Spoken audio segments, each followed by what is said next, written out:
ایسا میرا خیال ہے کہ اس کا وہ مسنگ لنک جو پوری انسانیت کے حوالے سے ابھی گفتگو ہو رہی تھی، سورہ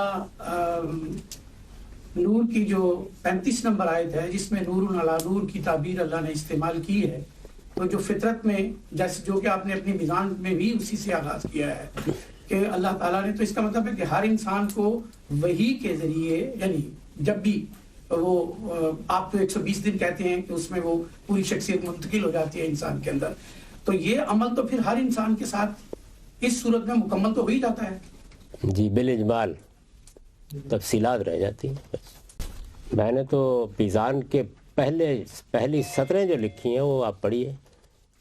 دین اللہ تعالیٰ کی ہدایت ہے جو اس نے پہلے انسان کی فطرت میں الہام فرمائی، اس کے بعد پیغمبروں کا سلسلہ جاری کیا تاکہ وہ اس الہام کی تمام تفصیلات بیان کریں.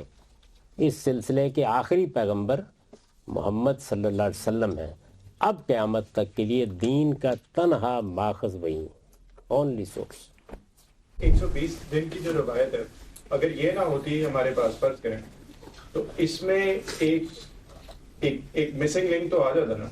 حضرت علی کے پاس نہیں تھی اور انہوں نے بالکل یہی جواب دیا تھا اور قرآن کی آیت سے دے دیا تھا، کیونکہ ریکارڈ پر موجود ہے. تو وہ کون سی سنت ہیں جو پہلے سے جاری نہیں تھی جو حضور صلی اللہ علیہ وسلم نے آ کے جاری کی؟ عید الفطر اور عید الاضحیٰ. بس بالکل. مطلب کہ قطعی دلالہ کے بارے میں اگر دوسرے مکاتب فقہ کے بارے میں کچھ ان کا اس بارے میں، امام شافعی کا تو ہمیں پتہ چل گیا، لیکن اس کے علاوہ جو باقی احناف ہیں اور باقی جو اوپینینز آپ نے بتائے، تو ان کا اس کے بارے میں کیا خیال ہے؟ یہ فلسفے کی بحث ہے بنیادی طور پر، یعنی فلاسفی آف لینگویج. تو جو جورسٹ ہیں ان کے تو دائرے کی یہ بحث نہیں ہے. ان کے ہاں یہ امام شافعی کے ہاں بھی یہ اس طرح نہیں آئی، وہ ایک اور طریقے سے آئی اور اس کو ہم نے وہاں انالائز کر کے اس کا جواب دیا. یہ ہمارے ہاں جب فلسافیکل مکاتب فکر پیدا ہوئے ہیں، اشعری، ماتریدی، معتزلہ، یہ اس وقت آئی. اس میں جتنے لوگ ہیں وہ سب کے سب قرآن کو قطعی دلالہ نہیں مانتے. یاد ہوگا آپ کو کہ امام شاطبی کا ہم نے بیان کیا تھا کہ قطعیت وہ کہتے ہیں دین کے لیے ہونی ضروری ہے. تو ہمارے ہاں تو کوئی مسئلہ ہی نہیں ہے، قرآن بھی قطعی ہے، سنت بھی قطعی ہے، لیکن وہ پھر استقراء سے قطعیت پیدا کرتے ہیں دین کے ایک کانٹینٹ میں. یعنی ان کے ہاں یہ نہیں ممکن کہ قرآن کی آیت تو بس ہو گئی، اس لیے نہیں کرتے. وہ علم الکلام کو آ جائے گی ساری باتیں. جی ہاں، وہ اگر آپ اس بحث کو ان کے یہاں دیکھنا چاہیں تو وہ وہاں پہ آپ دیکھ سکتے ہیں. وہ نبی صلی اللہ علیہ وسلم بتاتے تھے کہ یہ اللہ کی طرف سے وحی ہے قرآن، تو اس کو آپ لکھ لیں. ہاں، یہ میری بات ہے. بتاتے تھے، پڑھتے تھے، سناتے تھے، بار بار سناتے تھے. صحابہ کرام جو تھے اس کو لکھ لیتے تھے، جو لکھنے والے تھے، جو یاد کرنے والے یاد کر لیتے. کوئی نسخہ تیار کرانے کی بالکل ضرورت ہی نہیں تھی، اور خدا کا شکر ہے کہ ایسا کوئی نسخہ نہیں تیار ہوا، ورنہ تو مصیبت بن جاتی. گاندھی جی صاحب، آپ کے خیال سے ممکن تھا کہ آپ یہ اپروچ پہ آتا بغیر 5 اپروچز کے تھرو جانے کے بعد؟ جیسے آپ نے تو اس کے مسٹیکس آئیڈینٹیفائی کیے، کانٹرڈکشنز، اگر یہ نہیں ہوتے تو پھر بھی اپروچ پہ آنا ممکن تھا؟ یہ تو پیشین گوئی اللہ ہی کر سکتا ہے، وہی علم رکھتا ہے. لیکن اس اپروچ کو ڈیولپ ہونے میں 1 صدی لگی.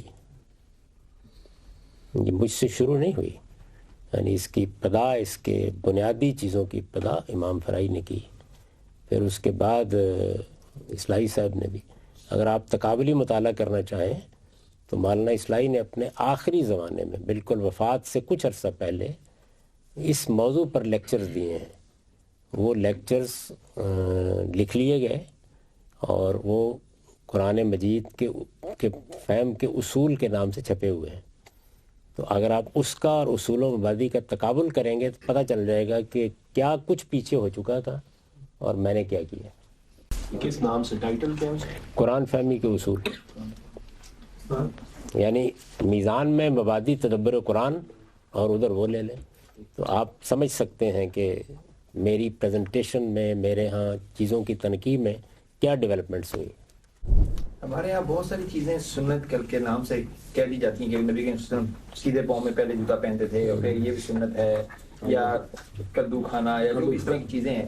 تو یہ کیا صرف زبان کا سمجھنے کی غلطی ہے کہ سنت کو ایک عام لفظ میں ہم نبی کریم صلی اللہ علیہ وسلم کے ہر طریقے کو سنت کہتے ہیں، اور آپ کے ہاں سنت صرف دین کا طریقہ ہے، یا اس میں دیکھیے اس میں نے ایک وہ جو میں نے کہا نا کہ آپ اصول و مبادی کو اگر پڑھیں گے، یہ تو بالکل اجمال تھا نا، ایک بہت بڑی بحث جو ہے اس کو 2 دن میں ہم نے اصول میں سمیٹنے کی کوشش کی ہے. اجزاء میں بہت تفصیلات اس کی چاہیے. تو ایک چیپٹر ہے اس میں مبادی تدبر سنت، اس میں 7 اصول میں نے بیان کیے ہیں اور ہر ایک کی دلیل دی ہے کہ سنت کو متعین کرنے وقت میں نے کیا ہے. تو اس سے آپ بالکل الگ الگ کر سکتے ہیں. جب نبی صلی اللہ علیہ وسلم نے اس طرح سنت سکھائی ہے تو کیا وجہ ہے کہ یہ جو نماز جو 5 وقت پڑھتے تھے تو اس میں ڈفرینس کیوں ہے؟ کیا ڈفرینس ذرا بتائیے، کیا ڈفرینس؟ یہ جو جو تقریر کے لیے آپ کھڑا کرتے ہیں، جو مطلب آپ کھڑا کرتے ہیں رفع یدین کرتے ہیں، اور آپ وہ تو سبھی کرتے ہیں، ساری امت کرتی ہے. نہیں، جو رکوع میں جاتے ہوئے کرتے ہیں وہ حضور نے کبھی کبھی کیا ہے، کبھی کبھی کیا ہے. جی. اس لیے کہ نماز میں 2 طرح کی چیزیں ہیں، ایک وہ جو جاری کر دی گئی ہیں، ایک وہ جو میرے آپ کے اختیار پر چھوڑی گئی ہیں. تو اس میں رسول اللہ بھی بعض چیزیں اختیار کر لیتے تھے، کوئی اختلاف نہیں. جس طرح ہاتھ باندھنا اور ہاتھ چھوڑ کے کھڑے ہونا، یہ بھی دونوں طریقے سے ثابت ہے. جی تو ہاتھ باندھنا تو سنت میں شامل ہی نہیں، نماز کے آداب میں سے آپ چاہیں کر لیں چاہیں چھوڑ دیں. چراندی صاحب، اگر کسی روایت کی صحت اپنے طور پہ دیکھنی ہو تو کیا ایسی بکس موجود ہیں جن میں راویوں کی لسٹنگز موجود ہوں کہ یہ مجہول ہے، یہ صحیح ہے یا کچھ ہے، ایسے کوئی؟ یہ مصیبتیں ہم نے جھیل لیں، اب اس کی ضرورت نہیں رہی. آپ ذرا جائیں جا کے جو سافٹ ویئر بنا دیے ہیں انہوں نے، ایک ایک چیز بالکل کیٹیگرائز کر دی، ایک آپ کے کلک کے اوپر ہر چیز موجود ہے. یہ جو ہم کام کر رہے ہیں اس میں 4 سال میں جو 25,000 روایتوں پر کام کرنا ممکن ہوا ہے، یہ 40 سال میں بھی نہیں ہو سکتا تھا. اس میں جو روایتیں صرف جدید دور کی جو ضرورتیں ہیں، ان کی جو سہولتیں ہیں، ان کی وجہ سے ممکن ہو گئے. یہ اللہ کی بڑا فضل، بڑی عنایت ہے اللہ تعالیٰ کی. یعنی وہ کبھی آپ میرے جو اسسٹنٹس ہیں ان کی وہ بریفنگز ہیں ریکارڈ میں کہ وہ کیسے کام کرتے ہیں، دیکھیں ذرا کہ وہ دنیا نے کیا کچھ کر ڈالا. صاحب یہ اسی موضوع سے متعلق سوال. جی ضرور. Thank you. کہ حدیث کے معاملے میں تو ابھی آپ نے پروجیکٹ شروع کیا اور پچھلے 3 سال میں آپ نے 25,000 احادیث کے اوپر نقد و جو بھی اس کی ویلیویشن کی، مگر یہ جو حدیث کے معاملے میں رائے ہے یہ تو آپ نے میزان کے 2008 میں قائم کر لی تھی. جی بالکل. تو یہ مطلب کیسے ممکن ہوا جبکہ اب آپ محسوس کر رہے ہیں کہ اس پورے ذخیرے کو ریویو کرنے کی ضرورت ہے؟ یہ 2 الگ الگ قبل از وقت یہ 2 بالکل الگ الگ کام ہیں. یعنی اس پورے ذخیرے کے بارے میں اصولی رائے قائم کرنا، اس کا علم ہونا کافی تھا. وہ میں نے علم تو حاصل کر لیا تھا. ایک دوسری چیز ہے ان میں سے ایک ایک کو لے کر اس کی شرح و تفسیر اور اس کی وہ کام کا کیا جائے، یہ دوسرا کام. یہ ہونا بھی اسی طریقے میں چاہیے. اور یہ کوئی ضروری بھی نہیں کہ ہم کر پائیں، یہ تو وہ پہلا کام نہ ہوتا تو یہ ہو ہی نہیں سکتا تھا. یعنی اس کے نتیجے میں اس کی پلیسمنٹ ہوئی. ابھی دیکھیے نا، ابھی جو آخری میری بیس سے گیا ہے باب، وہ موسیقی پر روایات پہ گیا ہے. تو وہ آپ دیکھیے کہ اس میں جو رائے قائم کی گئی تھی برسوں پہلے، رائے تو پڑھ لیا تھا میں نے. جب یہ سنت پہ کام کیا تو پوری مسند احمد جو ہے وہ نظر سے گزاری تھی. کسی چیز کو پڑھ لینا اور چیز ہے، اس کے اجزاء میں کام کرنا اور چیز. اللہم ارنا الحق حقا وارزقنا اتباعہ وارنا الباطل باطلا وارزقنا اجتنابہ. اس دعا کے ساتھ ہم اس کو ختم کرتے ہیں. اور میں یہ بات ضرور عرض کر دوں کہ اس موضوع کا حقیقی حق 2 ہی صورتوں میں ادا ہو سکتا تھا. ایک یہ کہ کوئی ہفتے 2 ہفتے کی ورکشاپ میں وہ سب چیزیں جو تھیں ان کو اپلائی کر کے بھی دکھایا جاتا. تو یہ چونکہ ممکن نہیں تھا تو اس وجہ سے میں نے اصولی مباحث تک اپنے آپ کو محدود رکھا ہے. اور اگر کسی جگہ کوئی مثال بھی دی ہے تو ایک آدھ پہ اکتفا کیا ہے، کیونکہ مجھے یہ اندازہ تھا کہ جیسے ہی آپ اس کی وسعت میں جائیں گے تو بس پھر بات وہیں رہ جائے گی. تاہم یہ سب کچھ اب تحریری صورت میں موجود ہے. یعنی یہ جو ہم نے کل پوری مسلمان امت کی 14 صدیوں میں جو مختلف نقطہ نظر رہے ان کو سمجھا ہے، وہ مولانا عمار خان ناصر صاحب نے لکھ دیا، جیسے میں نے آپ کو بتایا. جی نہیں ابھی تو تحریری میں ہے، اور وہ کم و بیش یعنی 15-16 قسطوں میں مکمل ہو گئے. آپ کہتے ہیں نا آپ نے نکال لی ہے، 15 نکال. تو وہ اشراقی میں ہمارے رسالے میں چھپ رہا ہے. ان کا رسالہ بھی ہے الشریعہ کے نام سے، اس میں بھی وہ سائملٹینیسلی چھپ رہا ہے. ادھر بھی آپ کے میزان لیکچر ہے اس میں بڑی تفصیل وہ اویلیبل ہے سارے یوٹیوب. یہ دوسرا موضوع جو ہے اس کو انہوں نے لکھا. تو باقی جو یہ بحث ہے یہ میری کتاب اصول و مبادی میں، جو میری کتاب میزان ہے اس کا مقدمہ ہے اصول و مبادی، یہ اس کا خلاصہ تھا مختصر سا. تو ڈیٹیل آپ وہاں سن سکتے ہیں، اور وہ پڑھایا ہوا بھی ہے، سن سکتے ہیں. بس وہ گزارش یہی تھی کہ علم ایک اکائی ہے، اور قرآن نے اس کی جو 2 بڑی اصطلاحیں استعمال کی ہیں. ویسے تو اصل علم تو اللہ کا علم ہے اور وہ کل علم ہے، مگر یہ کہ جو قرآن نے انسان کے حوالے سے جو اصطلاحیں استعمال کی ہیں وہ ایک علم الاسماء کی ہے جو حضرت آدم کے حوالے سے ہے، اور پھر علم الہدا کی ہے جو ہے تو وہ بھی حضرت آدم کے حوالے سے، مگر یہ کہ وہ دوسرے مرحلے پہ. اس میں سے آپ نے صرف علم الہدا کو اٹھایا ہے، علم الاسماء کو کیوں نہیں اٹھایا؟ آپ نے حضرت آدم کے واقعے پر مولانا اصلاحی کی تدبر قرآن پڑھی ہے؟ جی میں نے دیکھی ہے. تو انہوں نے کیا بیان کیا ہے یہ علم الاسماء کے بارے میں؟ بارن وہ مختلف رائے، وہ انہوں نے نام لیے ہیں، انہوں نے کہا کہ یہ لوگوں کے نام تھے. جب میری رائے وہی ہے، اسی رائے کو میں نے وہاں بیان کی ہے، تو جس چیز کو میں مانتا ہی نہیں اس کو کیوں بیان کروں؟ تو ہم نے اپنا نقطہ نظر جو بیان کر دیا. اس پہ بہت بڑا سوال یہ اٹھتا ہے نا، کیونکہ پھر آپ نے علم میں دوئی کر دی ہے، تو علم تو ایک اکائی ہے. دیکھو جی، میں تو کبھی کسی نتیجے کے لحاظ سے چیز پر غور ہی نہیں کرتا. میرا دماغ نتائج میں اس اپروچ کی وجہ سے، یعنی اگر آپ میرے سارے فکر کے اوپر یہ تبصرہ کریں کہ اس کے نتیجے میں کفر پیدا ہو گیا ہے، میں تب بھی مسکراتا رہوں گا، مجھے کوئی فرق نہیں پڑے. اس کی وجہ یہ ہے کہ میرے ہاں یہ اپروچ ہی نہیں ہے کہ نتیجہ کیا نکلا ہے. نتیجہ صحیح پروسیس سے نکالا گیا. تو علامہ آدم الاسماء کلھا کے جو معنی لوگوں نے کیے ہیں، علامہ اقبال نے بھی ریکنسٹرکشن میں اس پر بہت لام باندھا ہے، زبان اس کی بالکل تائید نہیں کرتی. وہ میں تجزیہ کروں تو ویسا ہی کروں گا جیسے ابھی میں نے کر دیا. اور صحیح تعبیر کیا ہے وہ سب سے پہلے اس کو مولانا فرائی نے بیان کیا، اس کے بعد مولانا اصلاحی نے اس کو بیان کیا اپنی تدبر قرآن میں. اس میں بھی میں منفرد نہیں ہوں، میں نے اس رائے کو ٹھیک سمجھا ہے اور اپنی البیان میں بیان کر دیا. استاد ایک سوال ہے، آپ کی اگر کوئی کتاب کسی کو میں تحفہ میں دینا چاہوں آپ کون سی ریکمینڈ کریں گے؟ آدمی کے لحاظ سے اگر آپ کو ابتدائی انٹروڈکشن کے پہلو سے دینا چاہیں، تو اگر انگریزی پڑھنے والوں کو دینا چاہیں تو selected essays of Javed Ahmad Ghamidi دیں. اور اردو میں مقامات. اور نان مسلمس کی ایسی کے لحاظ سے نان مسلم کو صرف قرآن دینا چاہیے، باقی کتابیں بالکل ویسے ہی ممنوع ہیں دینی جیسے پچھلے 2 دن میں سوالات ممنوع. اللہ تعالیٰ نے خود حکم دے دیا اس بات کا، لِأُنذِرَكُمْ بِهِ وَمَنْ بَلَغَ.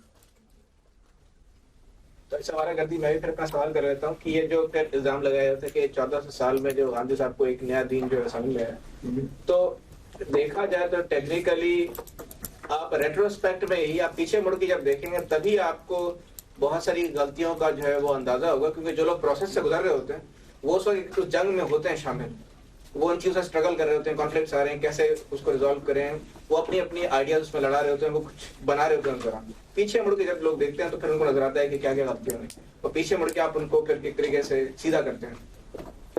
دنیا کے سارے علوم میں یہی ہوتا ہے، لیکن میں نے تو یعنی اپنے کمنٹ کا ایک لفظ بولے بغیر پوری دیانتداری سے کل بیان کر دیے تھے 5 اپروچز.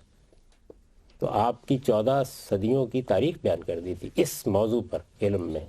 تو وہ آپ کو وہ زیادہ اپیل کرتی ہے تو میں کب روکتا ہوں، ضرور کریں، کیونکہ مجھے تو کوئی مسئلہ نہیں.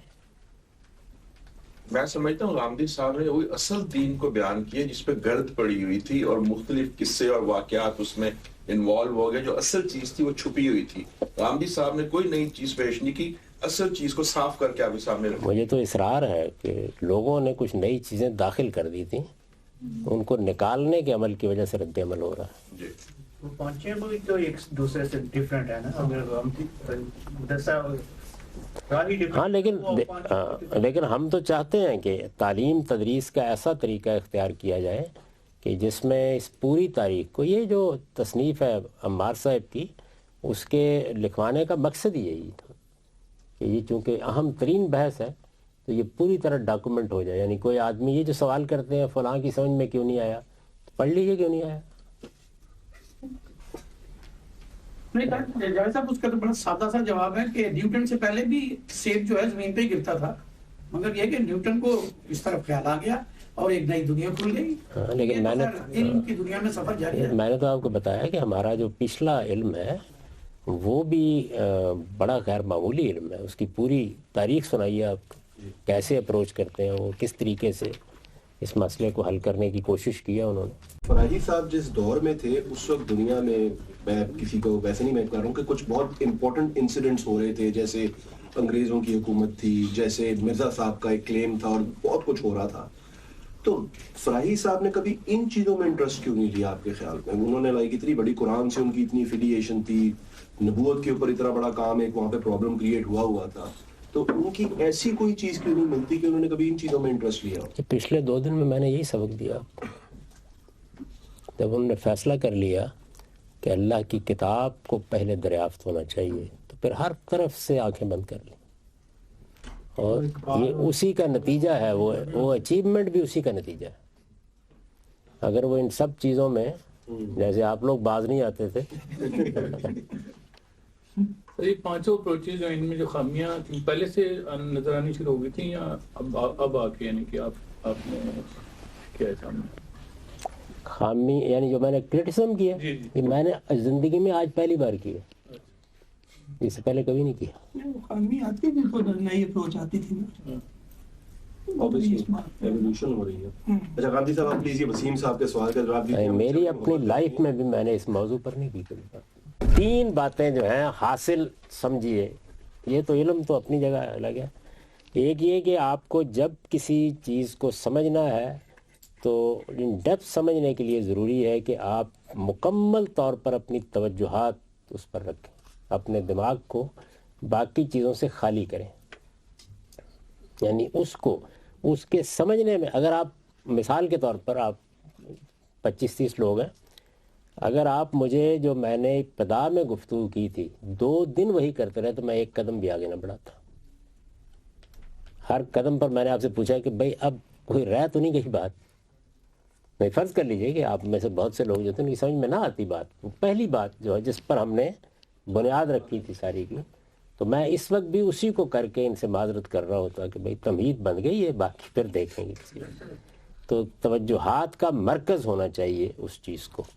جب تک وہ نہیں بنے گی اصل میں آپ اس کے اوپر عامیانہ تبصرے کریں گے, اس کو ڈیپتھ میں نہیں جان سکتے کبھی بھی. دوسری جو اہم چیز ہے وہ یہ ہے کہ آپ جس وقت کسی چیز کا مطالعہ کر رہے ہیں اس کا جواب مت دیجیے, اس کا جواب سوچیے بھی نہیں.